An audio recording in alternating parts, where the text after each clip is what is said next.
आज हम social media के संबंध में गाइडलाइन और डिजिटल मीडिया और ओटीटी के बारे में कोड ऑफ एथिक्स इसको लेकर आपसे चर्चा करने के लिए उपस्थित हुए हैं। ये आपको हम बता दें कि जो सोशल मीडिया है, बाकी इंटरमीडियरी है, उसके संबंध में जो हमने गाइडलाइन बनाई है नई, उसको मैं प्रस्तुत करूंगा। और अब डिजिटल मीडिया और ओटीटी के बारे में आईटी एक्ट के अंतर्गत ही हम लोगों ने वो एडमिनिस्ट्रेशन आईएनबी को सौंपा है। तो आईएनबी के द्वारा जो फाइनलाइज किया, चर्चा करके बाद वो उस रूल के बारे में प्रकाश जी बताएंगे। Let me first lay down the ground rule very clearly. Social media is welcome to do business in India. They have done exceedingly well. They have got good business.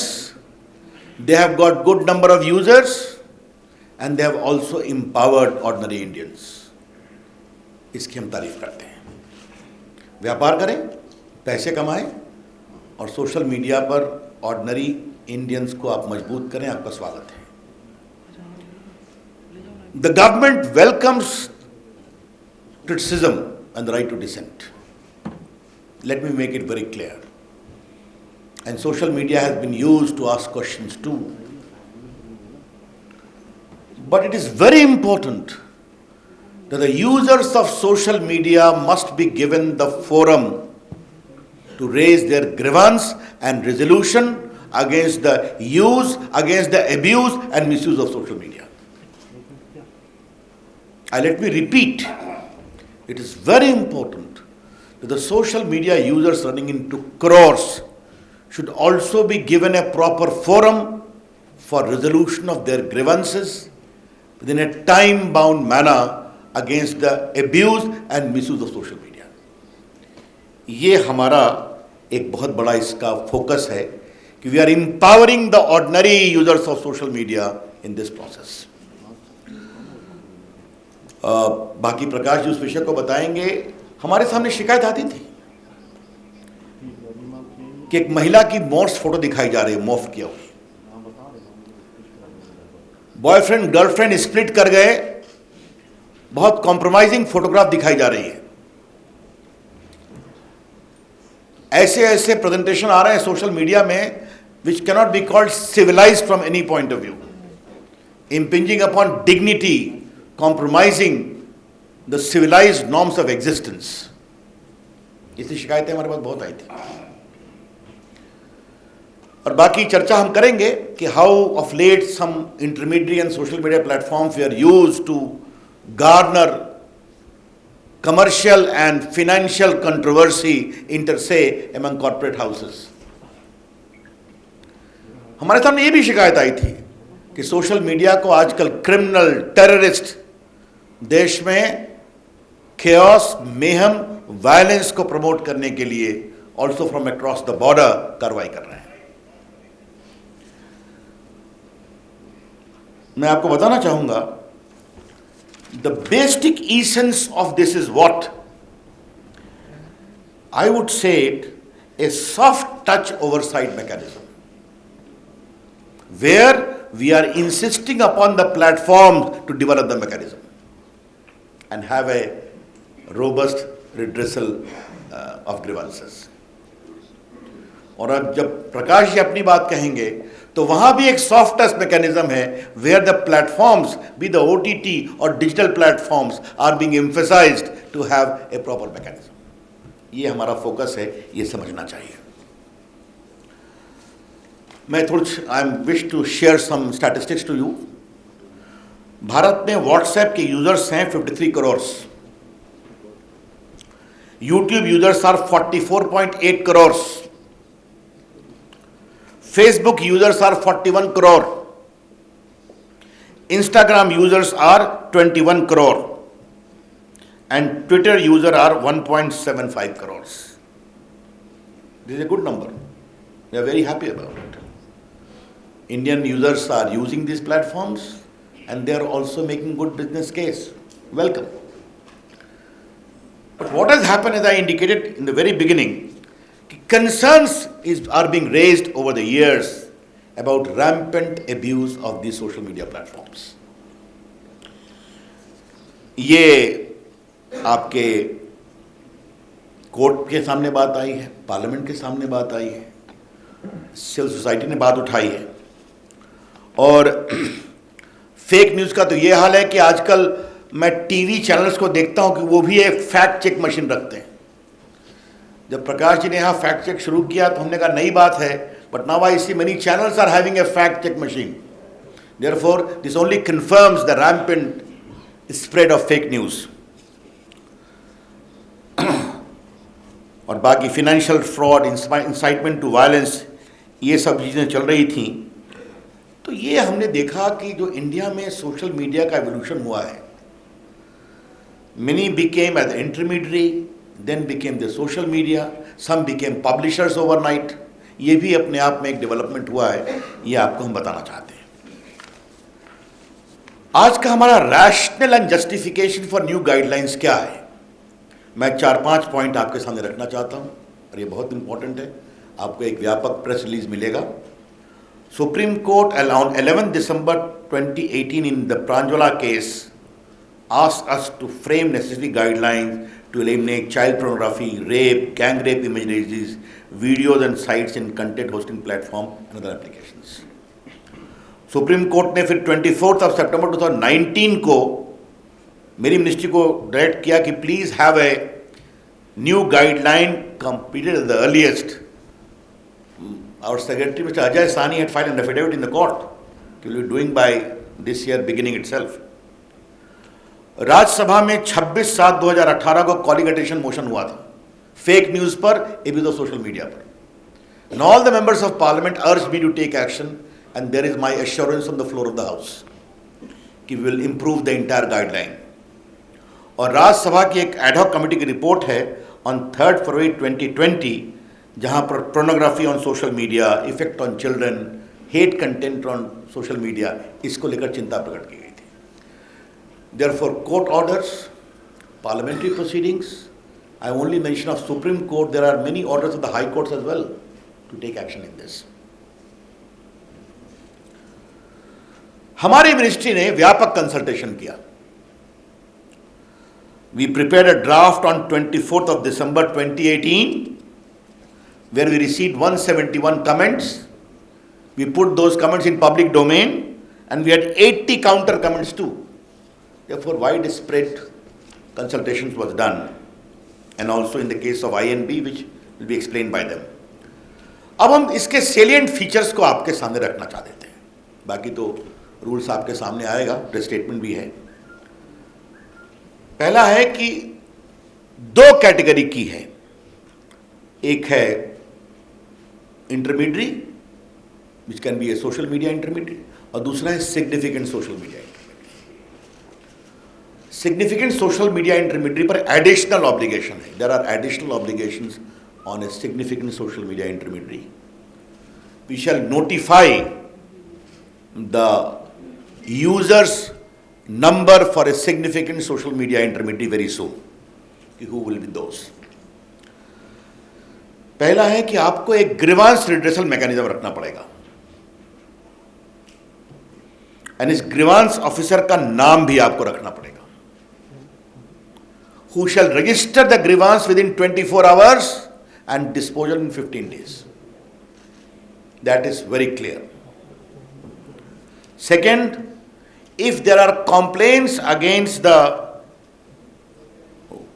dignity of users, particularly women, that expose their private parts of individuals, or nudity, or in sexual act, impersonation, etc., you will be required to remove that within 24 hours after a complaint is met। This particular provision is designed to respect the dignity of the women of India and anyone else। It's very clear। उसके बाद मैंने बता दिया आपको कि 2 प्रकार के social media होंगे। तो जो सिग्निफिकेंट सोशल मीडिया होगा उनको 3 काम करना पड़ेगा। पहला, you will have to have a chief compliance officer resident in India।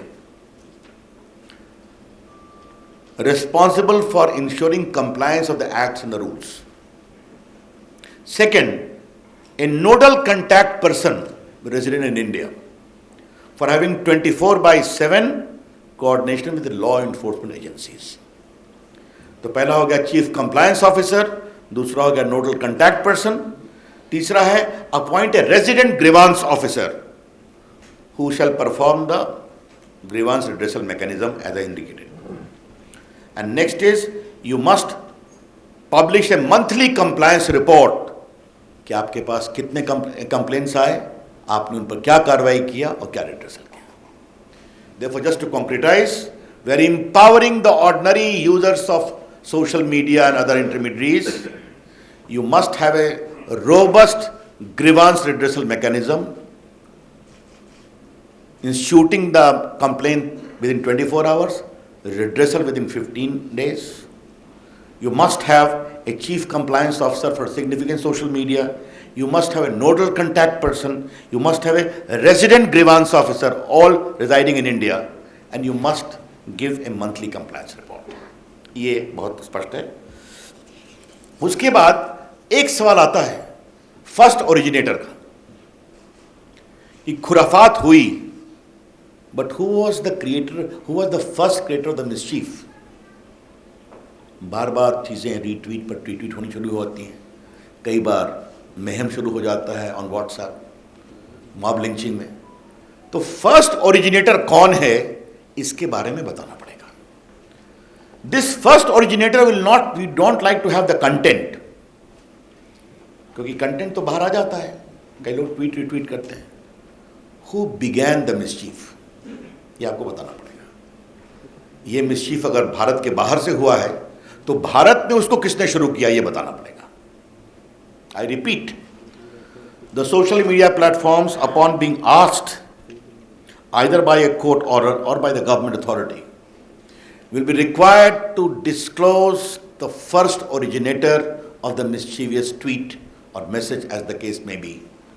And this should be only in relation to sovereignty and integrity of India, number one. Number two, security of the state, public order, relations with foreign states, or rape, sexually explicit material, etc. etc. तो आपको ये बताना पड़ेगा कि खुराफात पहले किसने शुरू की, उसको आपको जानकारी देनी पड़ेगी. यस. और ये सब उसी अपराध के बारे में होगा जहां 5 साल से अधिक की सजा है. I explain to you. बाकी उनका एक फिजिकल देश में एड्रेस होगा. इसमें हम एक और प्रावधान कर रहे हैं कि आपको एक वॉलंटरी वेरिफिकेशन ऑफ अकाउंट्स का इंतजाम करना पड़ेगा. Social media, not the government. The social media platform must have a provision for voluntary verification mechanism of the users. क्योंकि आप मोबाइल से करते हैं, बाकी से करते हैं, आपको बताना पड़ेगा. और एक अंतिम बात है कि 2 बातें कहूंगा कि अगर कोई अनलॉफुल इंफॉर्मेशन आपके प्लेटफॉर्म पर है, again if there is a court order और अप्रोप्रिएट गवर्नमेंट डायरेक्ट्स दैट, तो आपके law and order, integrity of India, sovereignty of India, etcetera etcetera, तो आपको उसको हटाना पड़ेगा. एक अंतिम बात आपको बताना जरूरी है कि आपको रिमूव करना पड़ता है अपने, आपका हर ट्वीट हटा देते हैं, आपका फेसबुक से एंट्री हटा देते हैं. तो अगर कोई significant social media intermediary remove और डिसेबल करता है किसी यूजर के कंटेंट को, तो आपको उसको इंटीमेट करना पड़ेगा, उसकी सुनवाई करनी पड़ेगी. If you seek to remove the or disable access to the content of any social media user, you are required to give him reasons and also hear him. ये हमने एक प्रोविजन रखा है. मित्रों, ये जो सिग्निफिकेंट सोशल मीडिया के लिए जो हमने कानून बनाया है, वो 3 महीने में हम लागू करेंगे ताकि वो अपनी मैकेनिज्म को इम्प्रूव कर लें. Will be giving a window for 3 months for significant social media and the rest will come into effect from the day the rules are notified. That's all from my side. Over to Prakash. Ravi ji, बहुत धन्यवाद. जैसे आपको पता है कि नई technology का एक अच्छा फल है कि डिजिटल मीडिया न्यूज़ पोर्ट्स भी बन गए, न्यूज़ पोर्टल्स बन गए, वैसे ही OTT प्लेटफॉर्म आ गया। लेकिन एक फर्क रहा कि जो आप लोग बैठे हैं प्रिंटिंग प्रेस से जो आते हैं, उनको प्रेस काउंसिल का कोड फॉलो करना पड़ता है। लेकिन ऐसा डिजिटल मीडिया पोर्टल को कोई बंधन नहीं है। यहाँ टीवी के लोग हैं, उनको केबल नेटवर्क एक्ट में जो प्रोग्राम कोड है वो उनको फॉलो करना पड़ता है। लेकिन OTT प्लेटफॉर्म्स को ऐसा कोई नियम नहीं है, और इसलिए सरकार ने यह समझा कि एक लेवल प्लेइंग फील्ड होना चाहिए। All media platforms must have the same justice system, और इसलिए डिजिटल हो, प्रिंटिंग हो, टीवी हो, OTT हो, कुछ नियमों का पालन करना पड़ेगा, कुछ प्रोसेस सेट करना पड़ेगा। और लोगों की मांग भी बहुत थी। लोगों की मांग, रोज सैकड़ों पत्र मंत्रालय में आते हैं। इस बार इस सेशन में OTT प्लेटफॉर्म पर 50 प्रश्न पूछे गए, दोनों सदन में मिलकर 50 क्वेश्चंस। देश भर में इस विषय की कितनी चर्चा है, इसका ये उदाहरण है। और उसके बाद हमने OTT प्लेटफॉर्म्स के साथ दिल्ली, चेन्नई और मुंबई में उन उद्योगों के सभी लोगों को बुला के विस्तृत चर्चा की। मैंने खुद दिल्ली में 2 मीटिंगें बुलाई, और पहले मीटिंग में मैंने OTT प्लेटफॉर्म को कहा कि आप सेल्फ रेगुलेशन बनाओ जैसा टीवी वालों ने बनाया है। लेकिन नहीं हुआ दुर्भाग्य से। फिर मैंने एक बार फिर मीटिंग बुलाई और कहा कि 100 दिन में बना, लेकिन वो भी नहीं बना। बाद में कुछ नोट बनी थी जिसमें कोई सेल्फ रेगुलेशन, बाहर कोई आदमी भी नहीं था। और इसलिए हमने तय किया कि एक इंस्टीट्यूशनल मैकेनिज्म सभी मीडिया के लिए होना चाहिए, क्योंकि मीडिया की आजादी लोकतंत्र का आत्मा है। Both we have fought for maintaining press freedom and have gone to jail during emergency. But let me also tell you that every freedom has to be responsible freedom. और उसके लिए we have decided to have 3-tier mechanism for OTT platforms. First, for OTT and digital news media, both will have to disclose their details, from where they publish, how they publish, how much is this spread, anything. So that disclosure will come. That is first, information. We are not mandating a registration. We are seeking information.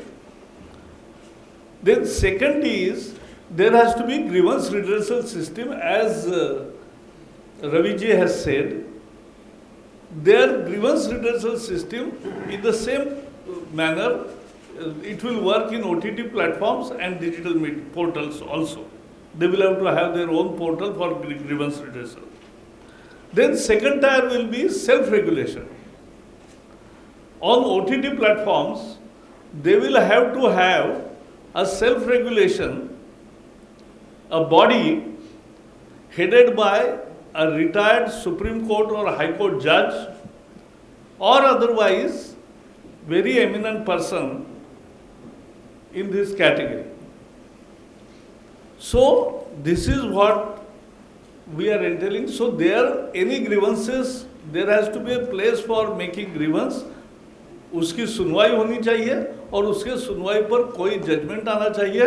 और जैसे हम TV पे देखते हैं कि TV पर scroll आता है, माफ़ी मांगते हैं, कुछ दंड भी होता है, तो ये खुद करते हैं, सरकार नहीं करती। तो वैसा ही हम करना चाहते हैं कि ये होना चाहिए। और तीसरा, एक सरकार है तो सार्वभौम सरकार होती है, सॉवरेन सरकार होती है, तो एक ओवरसाइट मैकेनिज्म भी होगी, जहाँ एकदम तुरंत फैसले करने पड़ते हैं, कोई बहुत बड़ा पेंच तैयार हुआ तो ये ओवरसाइट मैकेनिज्म रहेगा। और OTT प्लेटफॉर्म में एक और है कि अभी सेंसर बोर्ड होता है फिल्म वालों को, लेकिन OTT को सेंसर बोर्ड नहीं है।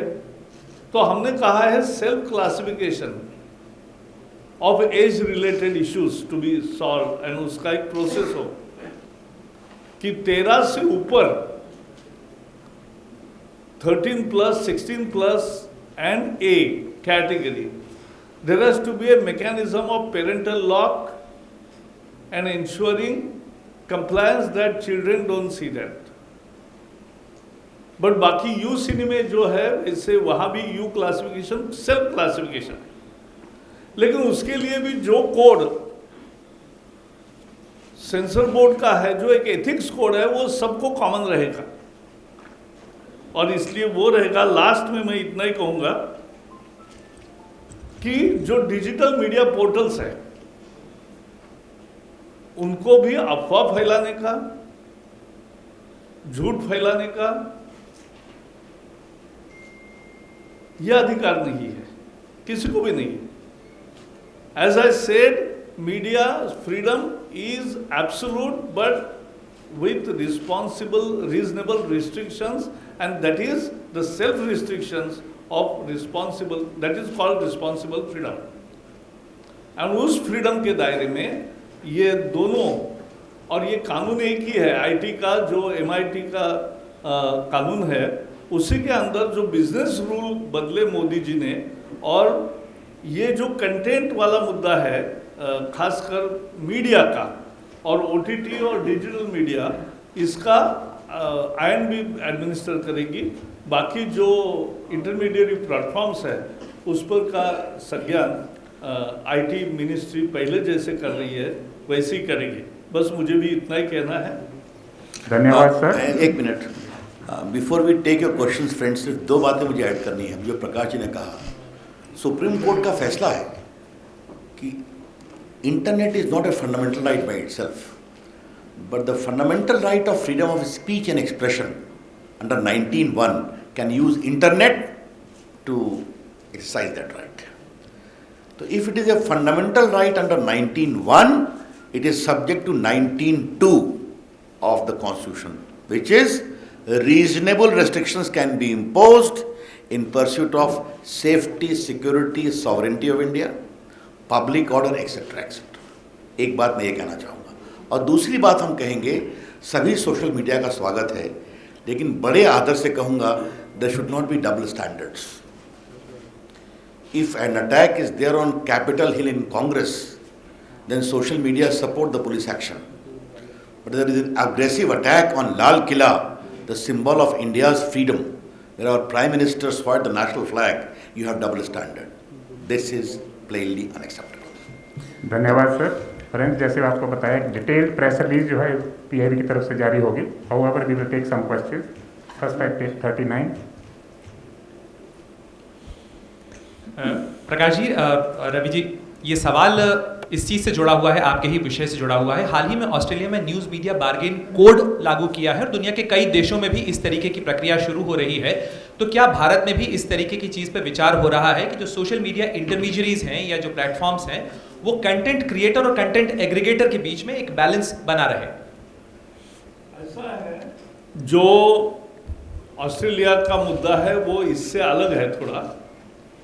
वो मीडिया की न्यूज़ जो छापते हैं उनको कुछ पेमेंट मिले न मिले, ये भी एक मुद्दा है।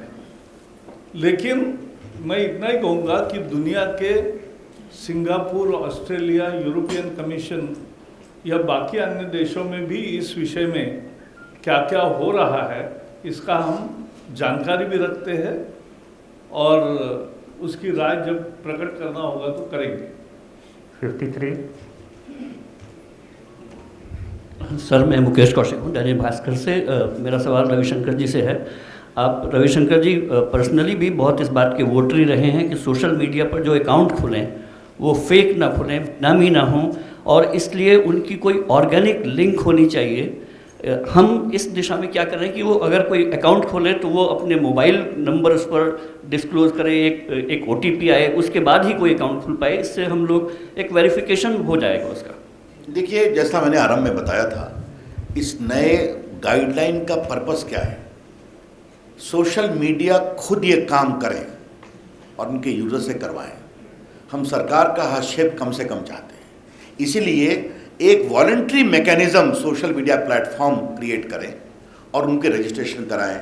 उनका मोबाइल तो उनके पास ही है, सिम कार्ड है, आधार कार्ड है, क्या करना है उनको तय करना है। लेकिन हम जरूर चाहते हैं, अपेक्षा होगी कि ये वेरिफिकेशन ज़रूरी है, वरना वो भारत से ट्वीट हो रहा है, रिट्वीट हो रहा है, विदेश से हो रहा है, पाकिस्तान से हो रहा है, कहीं ना कहीं तो इसके बारे में एक मैकेनिज्म होना चाहिए।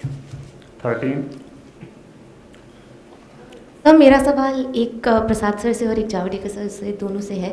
सर, सोशल मीडिया कंपनीज कहती हैं कि ओरिजिनेटर आइडेंटिफाई करने के लिए उन्हें end to end encryption break करना पड़ेगा, तो उसके ऊपर आपका क्या कहना है? वो कह रहे हैं कि प्रिवेसी जो है वो लोगों की वायलेट होगी। एंड जावड़ेकर सर से क्वेश्चन बेसिकली ये है कि सर, जो ऑनलाइन न्यूज़ मीडिया कंपनीज़ हैं उनका मानना है कि, और आपके एक्ट के हिसाब से, रूल्स के हिसाब से ऐसा लग रहा है कि वो 69A के अंडर आएंगे, IT एक्ट के, तो उसके अंडर लाने का उसको क्यों परव्यू किया गया है? ब्लॉकिंग एक्सेस क्यों दिया जा रहा है सर? पिछले कुछ दिनों में इस रेगुलेशन के बारे में अलग अलग खबरें आई है। जब आप रूल्स देखोगे और प्रेस रिलीज देखोगे तो बहुत सारे गलत निकलेंगे। As far as your question is concerned, let me make it very clear. When you are talking about first originator, we are not asking them to disclose the content. Simple question, ये खुराफात किसने शुरू की? Who began this mischief? Tell us that. That's all. And it will be only in relation to issues where punishment is for more than 5 years, including security, sovereignty, integrity of India, rape, etc., all these things. Therefore, there is a proper safeguard. 33। लेकिन वही सवाल था रवि जी और प्रकाश जी दोनों से कि अगर आपने रेगुलेशन बनाया है, उसका 1 बार 2 बार 3 बार अगर रेगुलर वायलेशन होता है तो उसको सुधारने के लिए या फिर दंड का अलग अलग दोनों फील्ड में क्या प्रावधान होंगे, स्पेसिफिक दोनों फील्ड के लिए? देखिए, मैं आपको बता देना चाहता हूँ, आज के दिन भारत में फिर रिपीट करूँगा, सोशल मीडिया इंटरमीडियरी इन सबों का देश में स्वागत है। भारत के लोकतंत्र में आपने देश के लोकतंत्र को मजबूत किया है, आम आदमी को आवाज़ दी है, तो कृपया करके जिम्मेवारी के साथ उसका अनुसरण करें, ये मेरी विनम्र प्रार्थना है। और अगर इतने क्लियर गाइडलाइन जहाँ दायित्व उनका है, अगर उसका वो अनुपालन नहीं करेंगे तो जो भी कानून में प्रावधान है IT एक्ट में बाकी है वो देखा जाएगा। I want to repeat in very right earnest that we appreciate the proliferation of social media in India and also its use by ordinary Indians. We want them to be more responsible, more accountable for the laws and Constitution of India and give voice to their users. I hope they will appreciate. If they don't, then whatever the provisions are there in the law will take its course. 82। उनका एक प्रश्न OTT पे क्या होगा self regulation में। तो जैसे आज टीवी का सेल्फ रेगुलेशन है और किसी की भी शिकायत है तो सुनवाई होती है, जज करते हैं और जजमेंट भी देते हैं कि जिसमें सजा यानी फाइन भी होता है, स्क्रॉल भी चलाना पड़ता है या अन्य भी प्रकार है। तो ऐसे ही मैकेनिज्म उसी तरीके से ये OTT प्लेटफॉर्म्स को तैयार करना पड़ेगा। So this is Aditi from Times Now. I have a question for Mr. Ravi Shankar Prasad. So we're given to understand that even the news pages and the news handles are going to be included in the new guidelines. So my question was, how exactly is the news content also going to be regulated, and what are the details of the special guidelines for the news publishers? I think Prakash, you have asked this question to the wrong person, but let me tell you, Prakash ji has already said very specifically, we are only removing the double standards what is being followed in the print, you follow here as well. That's all. Print media को press council का code follow करना पड़ता है, वही code है। और उनके संबंध में किसी को शिकायत करनी है तो प्रेस काउंसिल के सामने शिकायत कर सकते हैं, उसकी सुनवाई होती है, दोनों पक्ष सुने जाते हैं और फिर प्रेस काउंसिल भी दंड करता है न्यूज़पेपर्स को, तो वही तरीका रहेगा। 20 सर, ये आइडेंटिफाई करने की प्रोसेस क्या होगी? कौन सा डिसीजन मेकिंग अथॉरिटी कौन होगा? कि आईटी का सेक्रेटरीज का पैनल होगा जो इसको आइडेंटिफाई करेगा कंटेंट को, या फिर कंप्लेंट किसी की भी हो सकती है, मेरी भी हो सकती है, या यहाँ बैठे किसी की भी हो सकती है? पहली बात बता दूं कि जो वेरिफिकेशन आपने बताया, तो सोशल मीडिया आराम से सिम कार्ड से, मोबाइल नंबर से वेरीफाई कर सकते हैं, उसमें तो कोई दिक्कत नहीं है। मैंने बताया कि चाहे वो प्रकाश जी का विभाग हो या मेरा विभाग हो, पहला ग्रीवांस रिड्रेसल आपको करना है, मैकेनिज्म बनाना है, और सोशल मीडिया को 2-3 काम और करना है जो सिग्निफिकेंट है। अब आप नहीं करतेंगे तो बाकी तो आईटी एक्ट में तो प्रावधान नहीं है ना, उसकी चिंता की जाएगी। आप तो जानते हैं आईटी एक्ट, तो सेक्रेटरीज का पैनल जो है वो डिसाइड करेगा किसी का, वो आई थिंक जो आईटी एक्ट में प्रोविजन है उसके अनुसार आज हम रूल्स गाइडलाइंस लेकर के आए हैं। आईटी एक्ट की तो प्रावधान नहीं है ना। 37 लोगों को सवाल पूछ रहे दीजिए इस पर। कोई Sir, I'm just adding to the question on the news websites that are being included. What I want to understand, since for the first time this has been done, sir, there hasn't really been any consultation with the stakeholders. All of us have now been included in the IT Act. Do you intend to get us on board, have a conversation on this? What is the government planning to do? पहले तो आपने अच्छा सवाल पूछा, क्योंकि हमें पता ही नहीं है कि डिजिटल न्यूज़ पोर्टल्स कितने हैं। इसीलिए तो हमने कहा है कि उसका डिस्क्लोजर ऑफ इंफॉर्मेशन यह आपको करना है, तो हमें पता चलेगा इतने हैं। कंसल्टेशन करे किससे, ये भी तो मुद्दा है ना। तो सारी जानकारी आएगी, तो हमारे दरवाजे सबके लिए हमेशा खुले हैं। कोई भी आपके सुझाव है तो जरूर आपका स्वागत है। 72 जेल किसको होगी, यूजर को कि और प्लेटफॉर्म? जी ऑफेंडर। चलिए आगे let's go. Yes, who is next? 17 quick fast। Sir, मैं नवनीत मिश्रा हूँ, न्यूज एजेंसी आईएनएस से। एक रेवेन्यू शेयरिंग को लेकर के बार बार सवाल खड़े होते हैं। फेसबुक और ट्विटर करीब 11,000 करोड़ सालाना का इनकी कमाई होती है भारत में, तो इसको लेकर के सरकार की क्या नीति है? क्योंकि ये कहा जाता है कि वो अपनी कमाई सही से वो शेयर नहीं करते। देखिए, आज का विषय social media guidelines, OTT digital platform guideline के बारे में है, तो अगर आप इसी पर सवाल केंद्रित करेंगे तो कृपा होगी। बाकी कौन अपना रेवेन्यू कितना शेयर करे, कैसे करे, इसको लेकर दुनिया में बहुत बहस चल रही है, कई जगह उस पर गाइडलाइन बने हैं, वो एक बड़े डिबेट का विषय है। 129 Sir, I'm Surabhi from the Economic Times. Just want to understand, sir, that will there be another round of consultation on all these guidelines? Because you've not notified it, so how long will it take to notify these guidelines? And like my colleague asked, that none of the news publications have been given an opportunity to actually, comment or consult on these guidelines. So will there be a formal process of consultation which will be done to call all the news publications and get their comments on this code? Your question is to whom? Prakash sir. And also to you, sir, in terms of when we will notify the final guidelines. मैंने जैसे बताया, OTT platforms 40 entities known है, उनके साथ 3 बार consultation Delhi, Chennai, Mumbai में हुआ। 2 बार मैंने दिल्ली में सबको बुलाकर मीटिंग की। जो आज मैं गाइडलाइन ले आया हूँ उसका ही उन्हीं को करे खुद, यह हमने आग्रह किया। दुर्भाग्य से 6 महीने में नहीं हुआ और इसलिए अब गाइडलाइन आई है। और कंसल्टेशन कहोगे तो जैसे रवि जी ने कहा, उनका तो गाइडलाइंस वेबसाइट पर रखे ही थे ओपन, और उस पर 177 कमेंट्स भी आए और कोई काउंटर कमेंट भी आए। तो ये कहना कि कंसल्टेशन हुआ ही नहीं, सिर्फ डिजिटल न्यूज़ पोर्टल का मुद्दा ऐसा है, कौन है और कैसे कौन कौन है ये किसी को पता ही नहीं है। अब जब डिस्क्लोजर होगा और वो जानकारी सब आएगी, तब आपके हमारे दरवाजे आपके लिए खुले हैं। 154. Just a minute. I would like to add one thing to what Prakash ji said very significantly.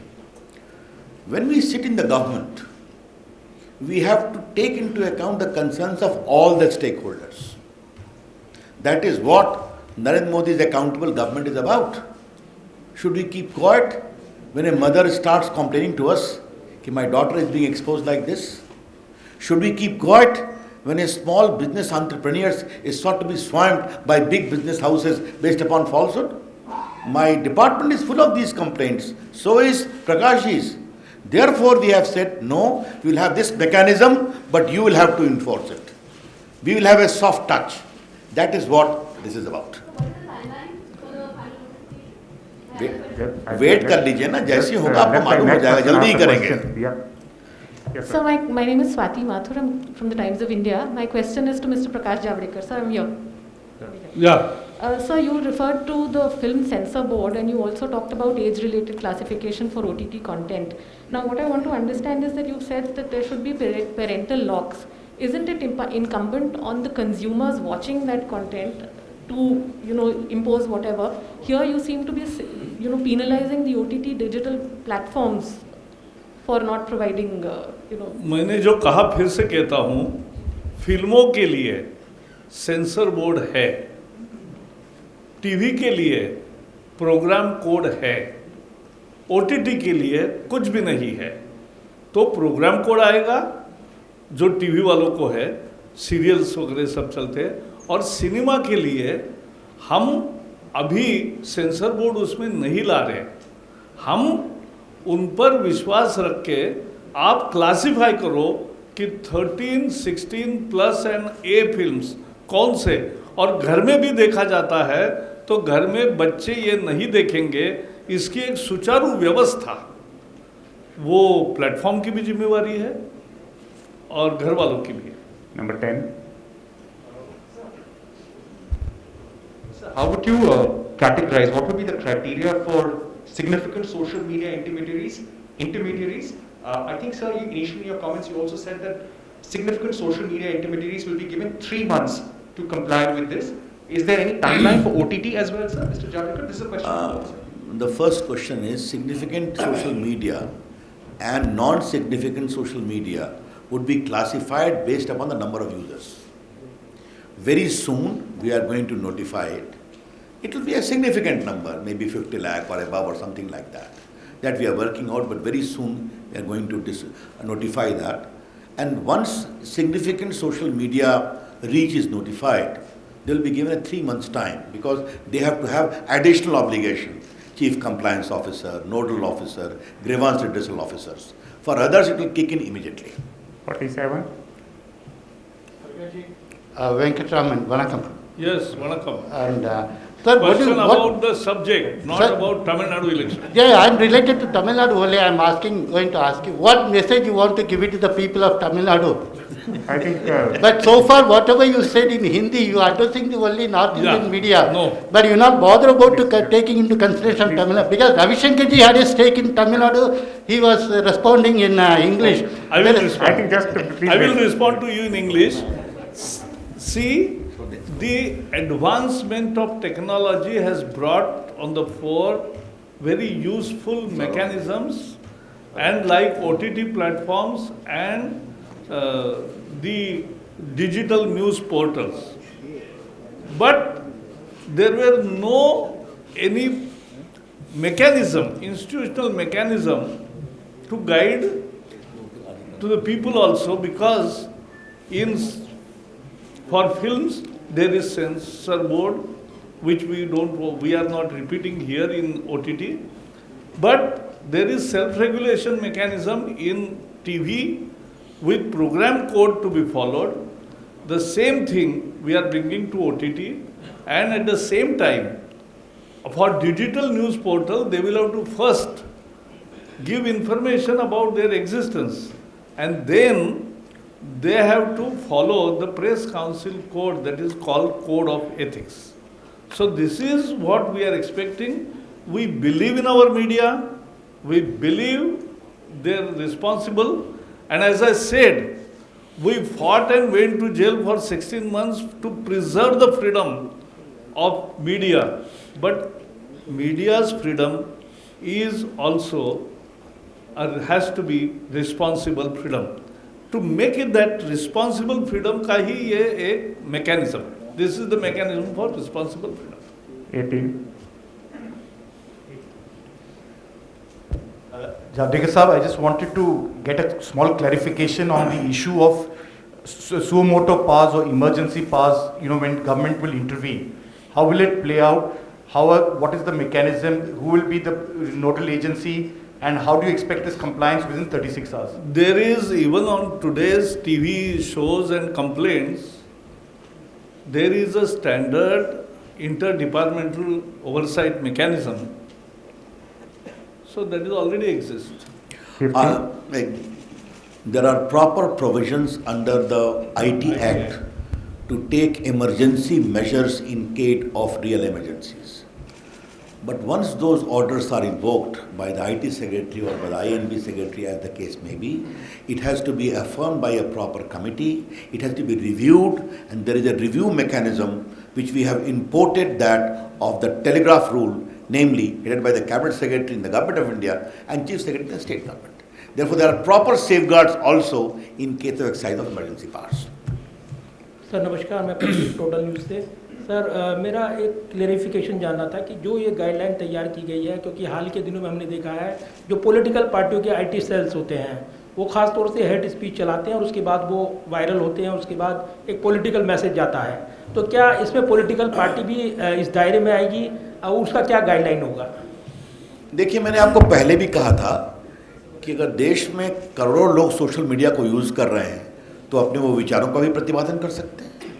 मैं अपनी पार्टी के भी विचारों का कर सकता हूँ, वो भी कर सकते हैं, लेकिन जो नॉर्म्स हैं उनका तो पालन करना पड़ेगा ना, कि आप किसी को डिफेम मत करिए, आप किसी महिला के खिलाफ इस तरह की बातें ना करिए, आप आतंकवाद को ना बढ़ाइए, या कई चीज़ें जो चली हुई हैं, तो इसका विचार करना पड़ेगा। ये सब पर लागू है, कोई पॉलिटिकल एक्टिविस्ट हो या नॉन पॉलिटिकल एक्टिविस्ट हो। 38.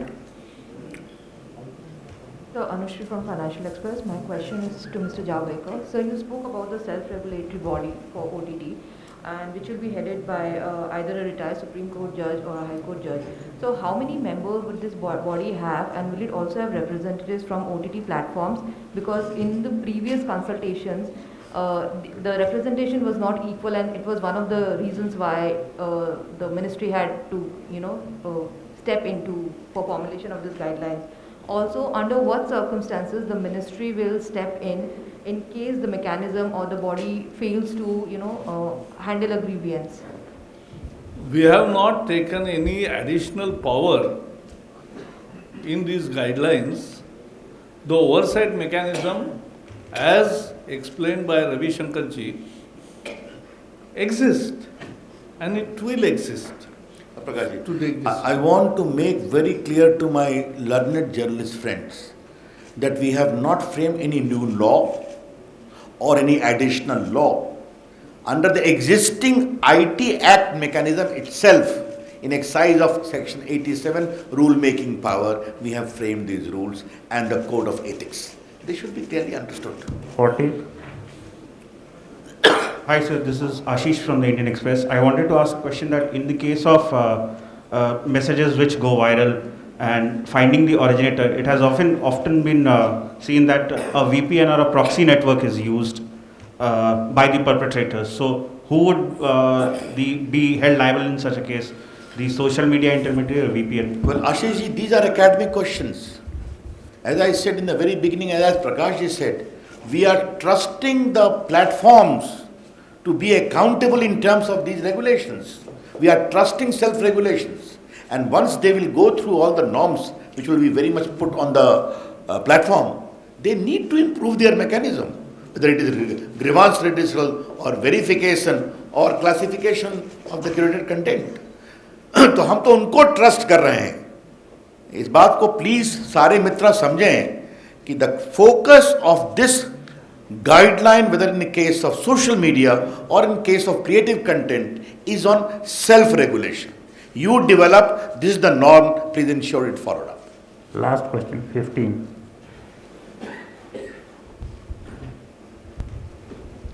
Sir, you spoke about press council norms for websites. Sir, there has been a long demand to increase the ambit of the press council. As a follow-up, is there a plan to do so? Secondly, sir, I also wanted to ask that internet is a global entity. You may set the norms for Indian websites. Have you thought of kind of the same kind of norms could be floated by websites based abroad? So, is there any thinking on that? See, it's a different topic whether the Press Council Act will be expanded or given teeth. It's a continuous discussion. Let's see what happens. जहाँ तक आपका सवाल है, I do acknowledge, internet is a fine creation of human mind. But if internet is a global phenomena, it must have linkage to the local ideas, local culture, local customs, and most important, local laws, our constitution and laws of India. अब ऐसा तो नहीं चलेगा ना कि आप America में बैठ के आप यहाँ दिखाएंगे और यहाँ के ग्रीवांस का रिड्रेसल नहीं होगा, यहाँ के एब्यूज चलता रहेगा, मिसयूज चलता रहेगा, ये हमारी अपेक्षा होगी. Thank you very much, sir. Thank you, friends. Thank you.